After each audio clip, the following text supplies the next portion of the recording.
Dios les bendiga, estimados hermanos. Continuamos con el estudio de las doctrinas fundamentales. El día de hoy hablaremos acerca de la segunda doctrina fundamental, la gracia de Dios. Primero, el uso del término. De acuerdo con el doctor Lacueva, en el Antiguo Testamento se emplean tres palabras para expresar el significado de gracia. La primera es gen, del verbo hanán, que significa mostrarse misericordioso, amable, generoso, propenso a dispensar favores. Este sentido se halla en Génesis 6:8. Una segunda palabra es gesed.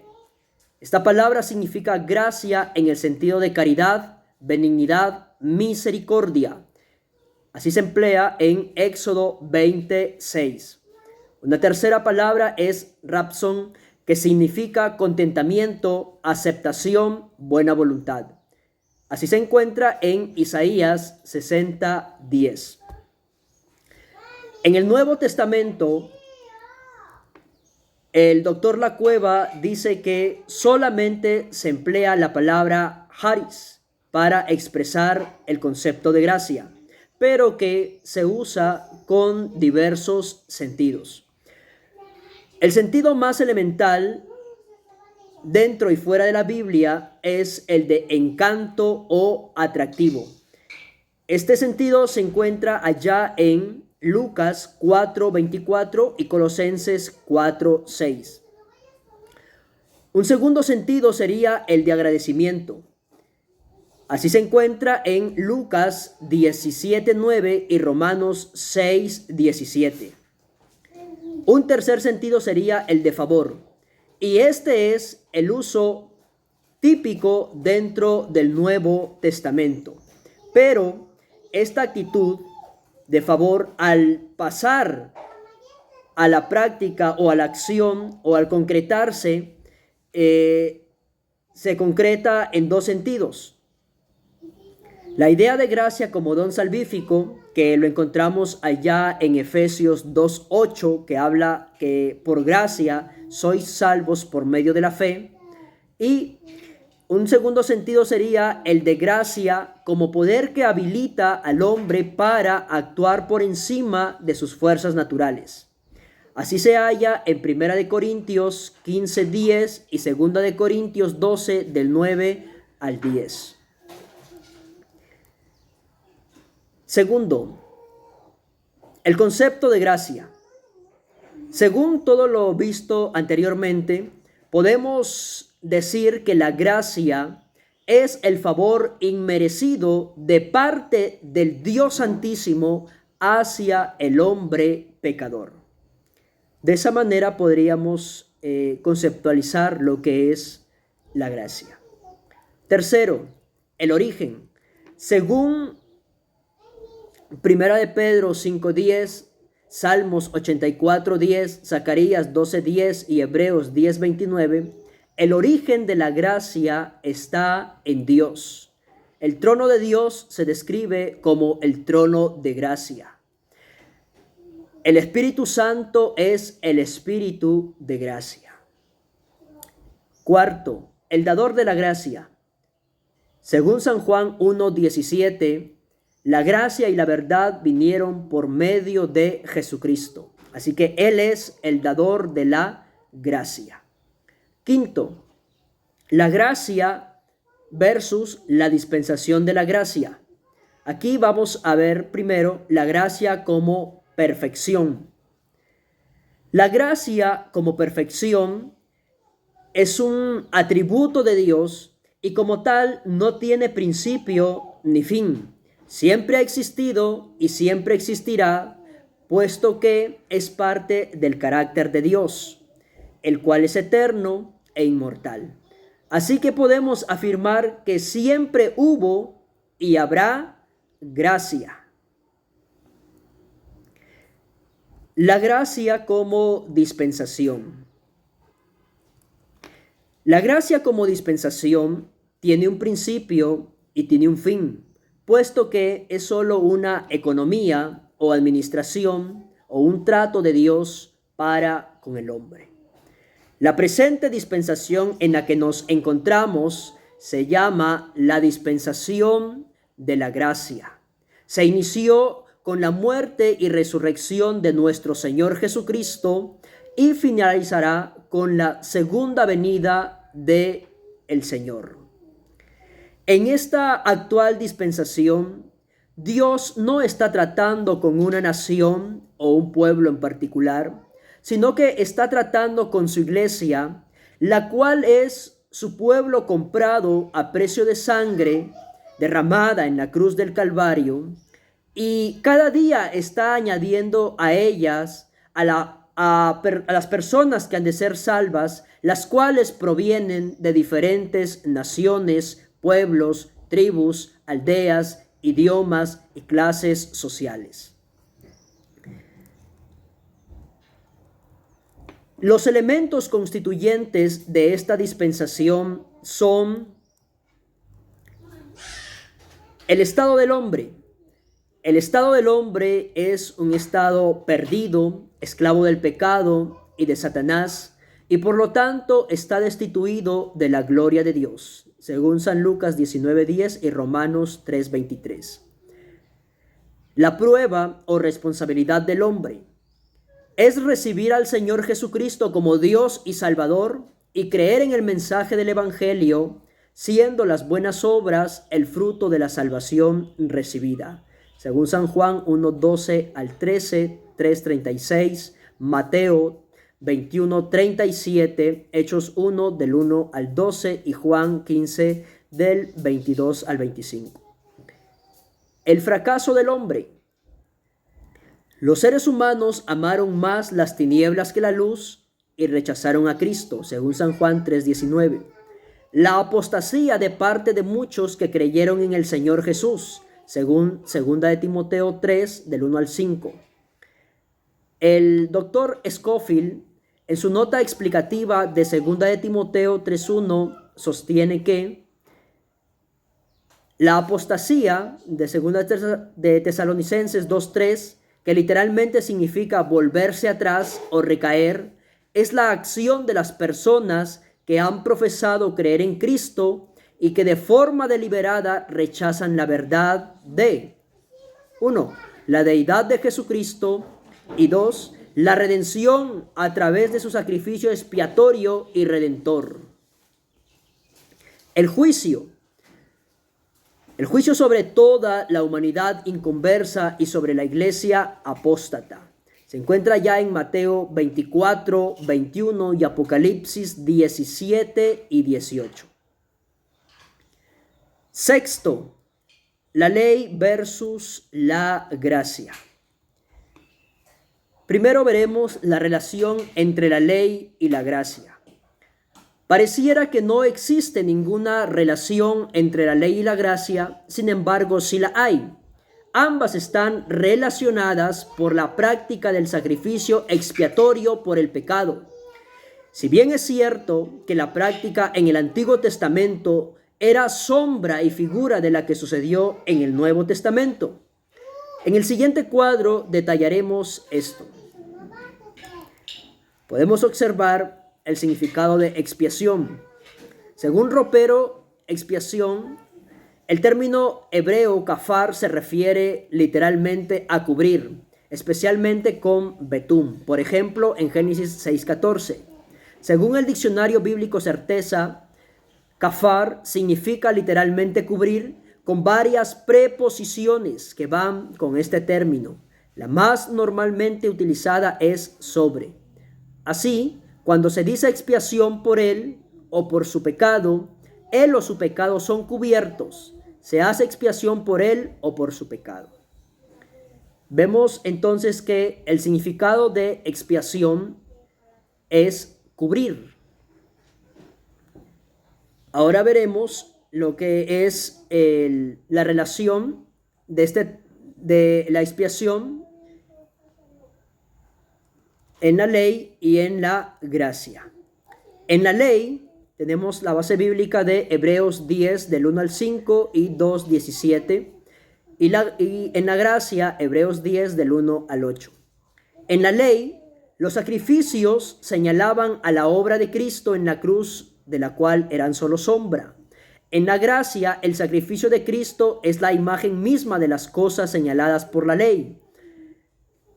En la ley, el sacrificio era realizado por el sumo sacerdote. En la gracia, el sacrificio es realizado por Cristo, nuestro fiel sumo sacerdote. En la ley se ofrecía la sangre de toros y machos cabríos.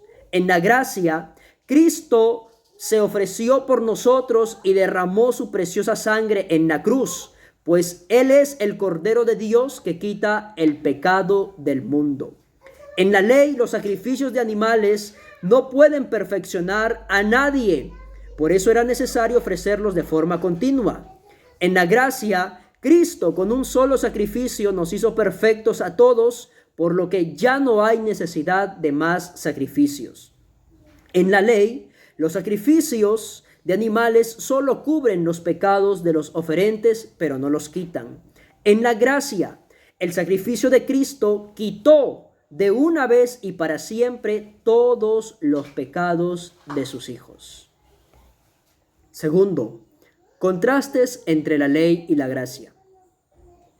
La ley por medio de Moisés fue dada, según San Juan 1:17. En la gracia vino por medio del Señor Jesucristo, San Juan 1:17. La ley es un pesado yugo que nadie pudo cumplir, según Hechos 15:10.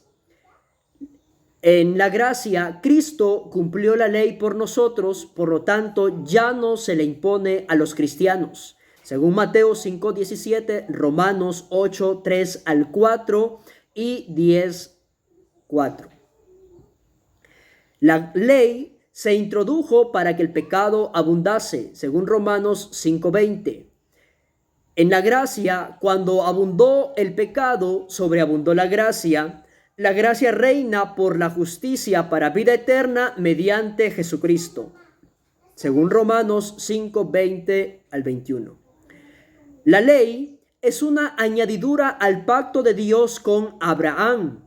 Fue añadida a causa de las transgresiones hasta que viniesen la simiente a quien fue hecha la promesa, según Gálatas 3:19.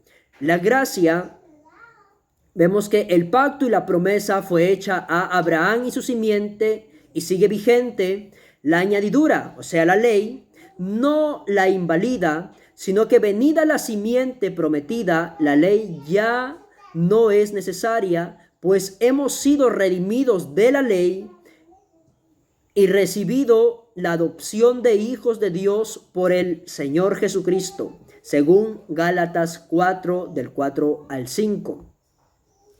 La ley no justifica a nadie, según Romanos 3:20, 23 y Gálatas 2:16 y 3:11. En la gracia somos justificados por la fe en el Señor Jesucristo. En Romanos 3:22-24, 28, el verso 30, el capítulo 5:1 y Gálatas 2:16.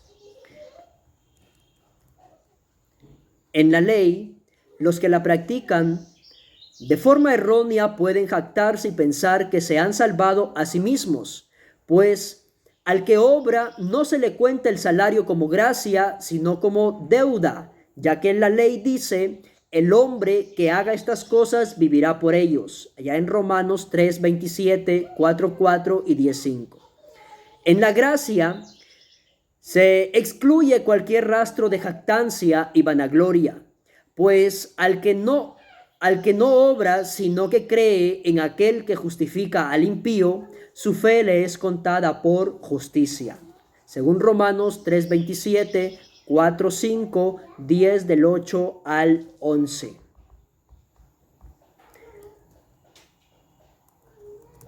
En la ley vemos que por medio de ella no se recibe el Espíritu Santo, según Gálatas 3:2. En la gracia, el Espíritu Santo se recibe por fe, según Gálatas 3:2.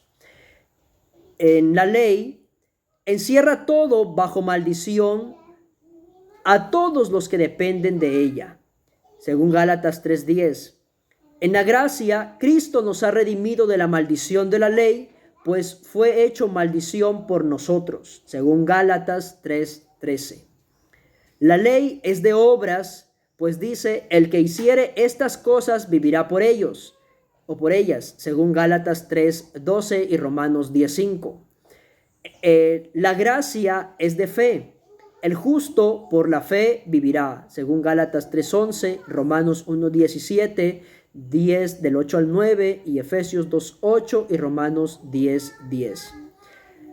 La ley tuvo como propósito ser nuestro ayo para llevarnos a Cristo, según Gálatas 3:24, y la gracia, venida la fe, ya no estamos bajo ayo, pues todos somos hijos de Dios por la fe en Cristo Jesús. Esas son algunas de las diferencias o contrastes entre la ley y la gracia. Podríamos continuar, pero el tiempo con el que contamos es breve. Sexto, la gracia bajo la ley. Hay 6 maneras de demostrar que la gracia ha estado presente aún durante el tiempo de la ley. Primero, en la elección de Israel. Esta elección de Israel fue un acto de favor inmerecido de parte de Dios hacia este pueblo o hacia esta nación.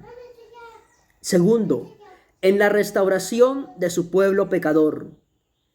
Esto lo encontramos en Jeremías 31:20 y Oseas 2:19. Tercero, el anuncio del nuevo pacto durante el periodo de la ley. Este también fue un despliegue de la gracia. La promesa de una nueva era fue dada durante el tiempo cuando la ley estaba rota y hallada bajo los pies de la gente, según Jeremías 31:32. Cuarto, en la capacitación de su pueblo. Es cierto que hay un agudo contraste entre la capacitación bajo la ley y la obra del Espíritu Santo hoy, según San Juan 14:17, pero no es correcto decir que no hubo capacitación bajo la ley. El Espíritu Santo vino sobre muchos hombres de Dios y de esa forma estuvo capacitando al pueblo de Israel. Quinto, al revelarse a sí mismo en la experiencia de su pueblo como Jehová. El nombre de Jehová se asocia con muchos actos específicos de la gracia de Dios hacia su pueblo. Encontramos esto en el Salmo 143:11 y en Jeremías 14:21. Sexto, en el gran pacto de Dios con David. Este pacto de Dios con David fue una prueba grande de la gracia de Dios hacia su pueblo, hacia este rey. Punto número 7, aplicaciones de la gracia. La gracia se relaciona con otras doctrinas. Primero, la elección. La elección de todos los santos y salvos en todos los tiempos es por la gracia de Dios y no en base a obras, esfuerzo ni mérito personal de los hombres. La elección de ciertos individuos para realizar propósitos específicos también es por la gracia de Dios y no por sus obras. Tal es el caso de Abraham, de Jacob, de Moisés, de Josué, de Daniel, de María, del apóstol Pablo, entre otros. Segundo, el llamamiento. El llamado al arrepentimiento es 100% real. Es un llamado genuino. Es una verdadera invitación hacia la salvación. Esto demuestra que la puerta de la gracia está abierta para todos, absolutamente todos. El llamado al ministerio y al servicio dentro de la iglesia es por la gracia de Dios. El apóstol Pablo dice que esto se debe completamente a que Dios nos tiene o nos tuvo, o en el caso de él, lo tuvo por fiel. Tercero, la justificación. El hombre es justificado, declarado justo, no por obras de justicia que él haya hecho, ni porque lo merezca, sino por la gracia de Dios, es decir, de forma gratuita y como un favor inmerecido de parte de Dios hacia él, por haber creído en Jesucristo. Cuarto, la fe. Dios ha dado a cada ser humano la capacidad de conocerle y creer en él, por lo que es enteramente responsabilidad del hombre creer o no creer en Dios. Los cristianos, por gracia, creemos en el Señor. Los idólatras y los ateos, ellos cambiaron la gloria del Dios incorruptible por la de las criaturas. Los idólatras siguieron allá a los animales o adoraron a otros hombres. El ateo, pues, se ha enorgullecido y se ha entenebrecido en su propio razonamiento y niega la existencia del Creador. Quinto, el perdón de pecados. La paga del pecado es la muerte, según Romanos 6:23. Y por cuanto todos pecaron, todos están destituidos de la gloria de Dios, según Romanos 3:23. Sin embargo, le plació a Dios en su gracia perdonar todos los pecados de los que creen en Cristo, según Hechos 13:38. Puesto que Él, es decir, Cristo, nos sustituyó en la cruz y murió en nuestro lugar, de manera que Dios perdona nuestros pecados no basados en nuestras obras, sino basada en la obra redentora de Cristo en la cruz del Calvario. Sexto, la salvación. En Efesios 2:8 dice que por gracia sois salvos por medio de la fe. La salvación es por la gracia de Dios, es un don, es un regalo de parte de Dios hacia el hombre. No es que el ser humano pueda ganarla u obtenerla, no, sino que la salvación es enteramente por la gracia de Dios. Octavo, descripciones de la gracia. En la Biblia, la gracia se describe de diversas maneras. 1. Es suficiente para todo, según 2 de Corintios 12:9. Es abundante para todo, según Romanos 5:15, 17 y 20. Es grande, según Hechos 4:33. Es soberana, según Romanos 5:21. Es rica, según Efesios 1:7 y 2:7. Es eminente, según 2 de Corintios 9:14. Es variada, según 1 de Pedro 4:10. Es verdadera, según 1 de Pedro 5:12. Es gloriosa, según Efesios 1:6. No es vana, según 1 de Corintios 15:10. Y el Evangelio declara gracia, según Hechos 20 del 24 al 32. Esperamos que este tema haya sido de bendición y que pueda ser entendido y comprendido por todos.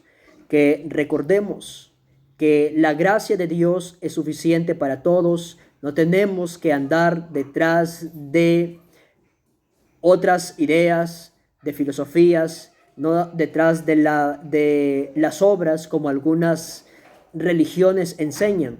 No, las obras son producto o demuestran la transformación que ya se ha operado en nosotros. Pero la salvación es por gracia, por la gracia de Dios. Que el Señor Jesucristo les bendiga grandemente.